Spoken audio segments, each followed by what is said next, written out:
सनातन परिवार चैनल में आप सभी का बहुत बहुत स्वागत है। शारदीय नवरात्र 2023 हिंदुओं का बड़ा त्यौहार शारदीय नवरात्र 15 अक्टूबर 2023 से शुरू हो रहे हैं। नवरात्र में 9 दिन तक मां दुर्गा के 9 रूपों की पूजा होती है। दुर्गा अष्टमी 22 अक्टूबर 2023 रविवार को है। महानवमी 23 अक्टूबर 2023 दिन सोमवार को है। आइए जानते हैं मां दुर्गा के 9 रूपों की पूजा और तिथि के बारे में। 15 अक्टूबर 2023 पहला दिन मां शैलपुत्री की पूजा होगी। 16 अक्टूबर 2023 दूसरा दिन मां ब्रह्मचारिणी की पूजा होगी। 17 अक्टूबर 2023 तीसरा दिन मां चंद्रघंटा की पूजा होगी। 18 अक्टूबर 2023 चौथा दिन मां कूष्मांडा की पूजा होगी। 19 अक्टूबर 2023 पाँचवा दिन मां स्कंद माता की पूजा होगी। 20 अक्टूबर 2023 छठा दिन मां कात्यायनी की पूजा होगी। 21 अक्टूबर 2023 सातवां दिन मां कालरात्रि की पूजा होगी। 22 अक्टूबर 2023 आठवां दिन मां महागौरी दुर्गाष्टमी की पूजा होगी। 23 अक्टूबर 2023 महानवमी अर्थात ये 9वां दिन होगा। यह दिन शरद नवरात्र व्रत पारण तिथि होगी। 24 अक्टूबर 2023 मां दुर्गा विसर्जन या दशमी तिथि या दशहरा होगा। आइए जानते हैं शारदीय नवरात्र 2023 के शुभ मुहूर्तों के बारे में। शारदीय नवरात्र 15 अक्टूबर 2023 से 24 अक्टूबर 2023 तक रहेगा। यह अश्विन शुक्ल पक्ष प्रतिपदा प्रारंभ 14 अक्टूबर 2023 रात्रि 11:24 से होगी। अश्विन शुक्ल पक्ष प्रतिपदा तिथि का समापन 16 अक्टूबर 2023 सुबह 12:32 पर होगा। घट स्थापना तिथि रविवार 15 अक्टूबर 2023 को होगा। घट स्थापना का जो शुभ मुहूर्त होगा वो प्रातः 6:30 से प्रातः 8:47 तक होगा। कलश स्थापना का जो शुभ मुहूर्त होगा वह 15 अक्टूबर की सुबह 11:48 से दोपहर 12:36 तक रहेगा। आइए जानते हैं नवरात्र के दौरान कलश स्थापना के नियमों के बारे में। नवरात्र के समय कलश स्थापना के महत्व पर जोर देते हैं। इसे घट स्थापना के नाम से भी जाना जाता है। नवरात्र की शुरुआत कलश स्थापना से होती है क्योंकि इसे माता दुर्गा शक्ति का आह्वान माना जाता है।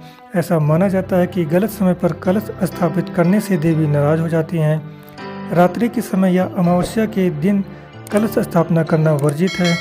कलश स्थापना के लिए सबसे शुभ समय प्रतिपदा नवरात्र का पहला दिन का 1/3 समय बीत जाने के बाद होता है। यदि किसी कारण से आप बताए गए समय पर कलश स्थापित नहीं कर सकते हैं तो यह अभिजीत मुहूर्त के दौरान किया जा सकता है, जो आमतौर पर 40 मिनट तक का होता है। तात्पर्य यह है कि कलश की स्थापना 15 अक्टूबर 2023 को प्रातः 6:30 से प्रातः 8:47 के बीच कर लीजिए। किन्हीं कारणों से अगर आप कलश की स्थापना नहीं कर सकते हैं तो 15 अक्टूबर की सुबह 11:48 से दोपहर 12:36 के बीच आप कलश की स्थापना अवश्य कर लें। आइए जानते हैं कलश स्थापना के लिए आवश्यक सामग्री क्या क्या होगी। देवी दुर्गा को लाल रंग का कपड़ा अत्यंत पसंद है, इसलिए आसन के लिए लाल रंग का कपड़ा का ही प्रयोग करें। इसके अलावा कलश स्थापना के लिए आपको निम्नलिखित वस्तुओं की आवश्यकता होगी। मिट्टी का बर्तन, जौ के बीज, मिट्टी, जल से भरा हुआ एक कलश, मौली अर्थात पवित्र धागा, इलायची, लौंग, कपूर, कुमकुम अर्थात सिंदूर, रोली अर्थात पवित्र लाल पाउडर, पान के पत्ते, सुपारी, कच्चे चावल के दाने, सिक्के, 5 आम या अशोक के पत्ते, नारियल, चुनरी, सिंदूर, फल और फूलों की माला, श्रृंगार पिटारी अर्थात मेकअप बॉक्स।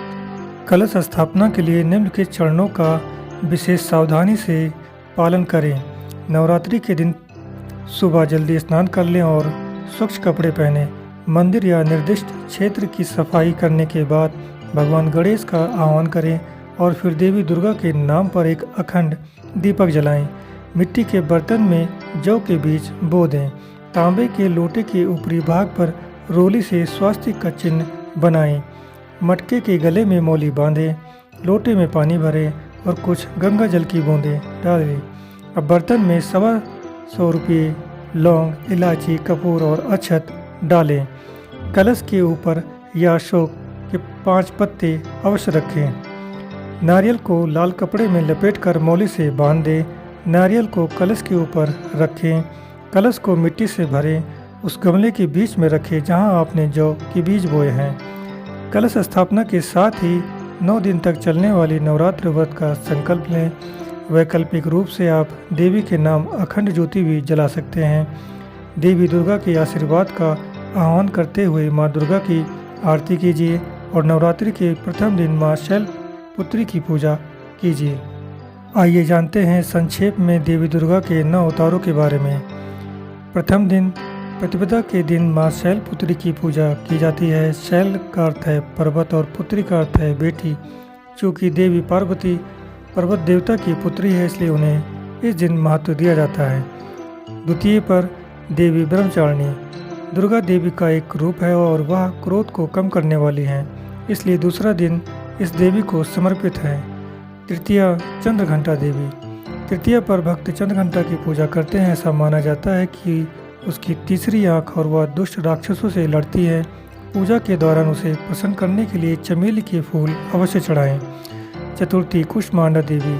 चतुर्थी का दिन माँ देवी कुष्मांडा को समर्पित है।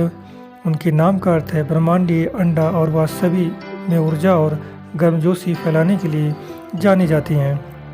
पंचमी तिथि को माँ स्कंदमाता देवी। स्कंदमाता वह हैं जो बुध अर्थात बुध ग्रह पर शासन करती हैं। वह पूजनीय है क्योंकि ऐसा माना जाता है कि वह उग्र और प्रेम करने वाली हैं। षष्ठी कात्यायनी माँ। कहा जाता है कि षष्ठी के छठे दिन दुर्गा ने देवी कात्यायनी का रूप धारण किया था ताकि वह राक्षसों के राजा को मार सके। महिलाएं शांतिपूर्ण वैवाहिक और पारिवारिक जीवन पाने के लिए प्रार्थना करती हैं। सप्तमी तिथि को माँ कालरात्रि। सप्तमी को यह दिन विशेष रूप से देवी माँ कालरात्रि को समर्पित है। भयंकर कहा जाता है, उसने पूरे ब्रह्मांड में पूरी आत्माओं को भी डरा दिया। वह काली देवी का सबसे विनाशकारी अवतार है और भगवान शनि अर्थात शनि ग्रह पर शासन करती हैं। अष्टमी तिथि माँ महागौरी। 8वें दिन लोग माँ महागौरी की पूजा करते हैं। वह इस खास दिन केवल सफ़ेद कपड़े पहनते हैं और एक बैल की सवारी करती हैं। इस दिन कन्या पूजा होती है। युवा कुंवारी लड़कियों के लिए समर्पित एक विशेष कार्यक्रम इस दिन को महाअष्टमी या महादुर्गाष्टमी के रूप में भी मनाया जाता है। इस दिन को नृत्य, मस्ती और प्रार्थना के साथ मनाया जाता है। नवमी तिथि। नवमी के दिन देवी सिद्धरात्रि को महत्व दिया जाता है। वह आपकी सभी इच्छाओं को पूरा करने के लिए शक्तिशाली हैं और इसके लिए 9 दिन उन्हें समर्पित है। 9 दिनों की प्रार्थना के बाद 10वां दिन विजयदशमी के लिए अलग रखा जाता है। एक दिन जब जीवन में नई चीज़ें शुरू हो सकती हैं, इसे विद्यारंभ भी कहा जाता है। तो यह रही शारदीय नवरात्र में सभी तिथियों समेत 9 देवियों के संक्षेप में वर्णन के साथ साथ कलश स्थापना, मुहूर्त, विधि व नियम। वीडियो अच्छी लगी हो तो लाइक करें, चैनल को सब्सक्राइब करें। धन्यवाद। जय माता दी।